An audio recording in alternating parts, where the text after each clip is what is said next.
Buenos días, hermanos y hermanas. Bienvenidos al tiempo devocional de la comunidad contigo. Acompáñenme a hacer una oración y vamos a pedirle al Señor que nos guíe y que nos hable cuando estudiemos su palabra en esta mañana. Vamos a orar. Papá Celestial, gracias te damos por esta mañana y este tiempo devocional, Señor, y venimos ante ti en humildad para escuchar tu voz, Señor. Ayúdanos a verte y escucharte en las páginas de la Biblia. Ayúdanos a guiar este tiempo devocional. Guía tú este tiempo devocional y ayúdanos a ir de tu mano, Señor, entendiendo todo lo que tú quieres para nuestras vidas en esta mañana. Te pedimos esto en el nombre de tu Hijo Jesús. Amén. Hace unas semanas atrás, después del culto de la iglesia, estábamos conversando con algunas personas y estábamos hablando acerca de los bebés, acerca de los niños, y en esta conversación una joven me dijo, ¿cómo es cuando los bebés comienzan a caminar? ¿De un día para otro se levantan y caminan? Entonces le expliqué que es un proceso que toma tiempo. Es un proceso que no ocurre de la noche a la mañana. Los bebés primero comienzan a sostener y levantar por sí solos la cabeza. Después comienzan a rodar un poco, después se sientan, luego comienzan a arrastrarse o a gatear, después se paran con ayuda de objetos, con ayuda de muebles, luego se desplazan de a poco, lentamente con ayuda de las paredes, con ayuda de muebles y otras cosas que encuentren en el camino. Y finalmente se lanzan a dar pasos solos, aunque son pequeños pasos con varias caídas. Y es un proceso largo, hasta que pueden finalmente llegar a ponerse de pie y caminar sin problemas. Y es un proceso similar el que ocurre en nuestra vida cristiana. Luego de conocer a Jesús y de crecer poco a poco en nuestra relación con Él, vamos dando pequeños pasos, comenzamos a crecer, comenzamos a entender las Escrituras y comenzamos cada vez a ser transformados en nuestra vida cristiana. Ese también es el proceso que vivieron los discípulos. Y en la sección de Mateo en la que nos encontramos, los discípulos están comenzando a dar pequeños pasos, pasos de bebé, para entender la misión de Jesús de morir y de resucitar. Leamos entonces Mateo capítulo 17, versos 9 al 13. La palabra de Dios dice así. Mientras descendían del monte, Jesús les ordenó, no cuenten a nadie la visión hasta que el Hijo del Hombre haya resucitado de entre los muertos. Los discípulos entonces le preguntaron, ¿por qué pues dicen los escribas que Elías debe venir primero? Respondió Jesús, Elías ciertamente viene y restaurará todas las cosas, pero yo les digo que Elías ya vino y no lo reconocieron, sino que le hicieron todo lo que quisieron. Así también el Hijo del Hombre va a padecer a manos de ellos. Entonces los discípulos entendieron que él les había hablado acerca de Juan el Bautista. Recordemos que en el pasaje anterior Jesús llevó a algunos de los discípulos al monte donde se transfiguró delante de ellos. Tuvieron ellos allí una probadita de la gloria del Hijo del Hombre. Ahora, ya de vuelta, Jesús les pide que no cuenten a nadie lo que vieron, sino hasta que Jesús haya resucitado.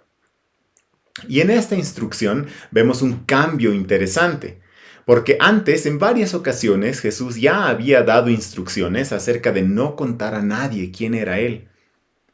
Y antes dijimos que los judíos esperaban un Mesías que inicie un movimiento político y militar, pero Jesús no era un líder político y militar.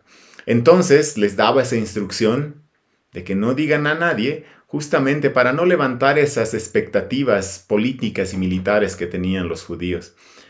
Pero ahora, a pesar de que la instrucción es similar a la que Jesús dio en el pasado, Él añade algo más. No lo cuenten sino hasta que el Hijo del Hombre haya resucitado. Jesús le pone, por así decirlo, una fecha de finalización a la instrucción de no contar. ¿Por qué el cambio? Porque los discípulos están ahora dando pasos de bebé. Ahora ellos ya conocían quién era Jesús. Y desde el capítulo 16 de Mateo, que marca una transición en este evangelio, ahora ya conocen la misión de Jesús, aunque no la entienden al 100%. A partir del capítulo 16 de Mateo, Jesús comienza a hablar abiertamente con ellos acerca de su muerte y resurrección. Entonces, por eso ahora Él puede cambiar la instrucción un poco y decirles, no cuenten a nadie, sino hasta que el Hijo del Hombre haya resucitado. Ahí va a ser el tiempo para contar a todos acerca de la identidad y misión de Jesús. Y aunque Jesús ya habla con ellos claramente acerca de su muerte y acerca de su resurrección, los discípulos están todavía confundidos. Como decía, están dando pasos de bebé, de a poquito. Y en el versículo 10, en esta confusión, ellos le preguntan a Jesús, ¿por qué pues dicen los escribas que Elías debe venir primero? Y cuando nosotros leemos el relato paralelo en el Evangelio de Marcos, Marcos elabora un poco más acerca de la duda de los discípulos y Marcos dice en Marcos 9:10, y se guardaron para sí lo que fue dicho, discutiendo entre sí qué significaría esto de resucitar de entre los muertos. Los discípulos estaban realmente confundidos, estaban entendiendo de a poco, pero todavía no al 100% todo lo que estaba ocurriendo. Que Jesús comienza a hablarles de que Él debe ir a Jerusalén y morir, que Él debe resucitar, y después los lleva al monte a algunos y se transfigura frente a ellos, y ahora vuelve a hablar con ellos acerca de la resurrección al decirles que no cuenten esto a nadie, sino hasta que Él resucite. Entonces un montón de cosas estaban yendo por sus cabezas, y junto a todas estas cosas estaban también las escrituras, que a través del profeta Malaquías, Dios había dicho que antes del día de Jehová, antes del día del Señor, Él enviaría al profeta Elías para hacer un llamado al arrepentimiento. Esto estaba en Malaquías capítulo 4, versos 5 al 6. Y de hecho los escribas judíos que conocían tan bien las escrituras, enseñaban también esto. Sin embargo, Elías ya había venido. Vimos antes en el capítulo 3 de Mateo que Juan el Bautista era el Elías del que habló el profeta Malaquías. Él fue el cumplimiento, Juan el Bautista fue el cumplimiento de esta escritura. Pero los escribas fueron incapaces de ver el cumplimiento de las escrituras. Como hemos visto antes ya en Mateo, por ejemplo en el capítulo 12 o también en el capítulo 16, los judíos religiosos piden señales, pero son incapaces de ver todas las señales que Jesús ya había hecho, demostrando que Él es el Mesías. Y de la misma manera con Juan el Bautista. Los escribas estaban totalmente ciegos y no vieron que las escrituras se estaban cumpliendo frente a sus propios ojos. Y en vez de actuar conforme a las escrituras, ellos hicieron lo que ellos quisieron.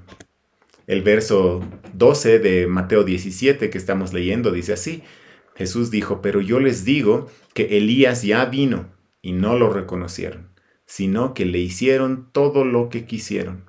Así también el Hijo del Hombre va a padecer a manos de ellos. Así como hicieron con Juan lo que ellos quisieron, de la misma manera fallarán en reconocer al Mesías y lo matarán, haciendo siempre lo que ellos quieren, guiados por su propio corazón y guiados por su propia sabiduría. Sin embargo, Dios, en su soberanía, iba a utilizar esto para que las escrituras se sigan cumpliendo y para que el siervo sufriente, Jesús, el Mesías, padezca y muera por los pecadores. Finalmente, después de la explicación de Jesús, los discípulos, dando pasos de bebé, entienden que lo que Jesús les dijo se refería a Juan el Bautista, el Elías que iba a venir. Entonces, nuevamente, están dando pasos pequeños, pasos de bebé, para entender a Jesús y para entender todo lo que está pasando y todo lo que Jesús está diciendo y todo lo que ellos están viviendo. Pero ahora pausemos aquí por un momento y preguntémonos, ¿qué tiene que ver esto con nosotros el día de hoy? Y para responder a esta pregunta, necesitamos ver que en este pasaje hay un contraste entre los discípulos y los escribas. Los conocedores de las escrituras, los escribas, están ciegos. Ellos están tan metidos en sus propias tradiciones de hombres y tan confiados en su propia sabiduría que no pueden entender las escrituras ni ver que éstas están apuntando a Jesús y se están cumpliendo frente a ellos mismos. Ellos son personas soberbias, personas que según las escrituras, según Proverbios 3:34, Dios resiste. Por otro lado están los discípulos, que aunque confundidos, están dando pequeños pasos, pasos de bebé, para entender.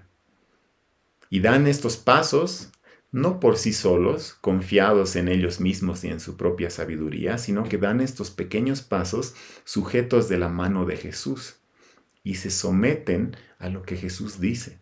Y así, de la mano de Jesús, entonces, ellos pueden ver las escrituras bajo el lente de Cristo. Ellos están entonces actuando en humildad y, como dice Proverbios 3:34, ellos encuentran gracia. Dios da gracia a los humildes. Ahora necesitamos preguntarnos con cuál grupo nos identificamos nosotros. ¿Somos tal vez religiosos que ponemos nuestra propia sabiduría por encima de lo que dicen las escrituras mismas? O por otro lado, tal vez aunque no entendemos todo, nos acercamos a la Biblia bajo el lente de Jesús. Podríamos también preguntar, ¿nos estamos acercando a las escrituras como los escribas, con soberbia, pensando que lo conocemos y entendemos todo, confiando en nuestra propia sabiduría? ¿O nos estamos acercando a las escrituras y a Jesucristo en humildad? Con dudas, sí, confundidos a veces, sí, pero con dudas sinceras. Y de la mano de Jesús, confiando en que Él nos ayuda y Él nos va a ayudar y nos va a continuar ayudando a darle sentido a lo que dicen las Escrituras.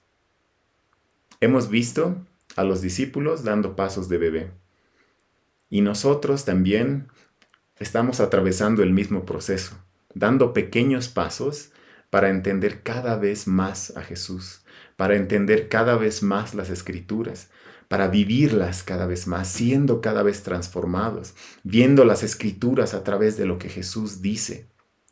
Entonces, hermanos y hermanas, seamos humildes y busquemos la gracia del Señor para entender las Escrituras, para creer, para crecer y para ser transformados, dando pequeños pasos. Vamos a terminar aquí orando.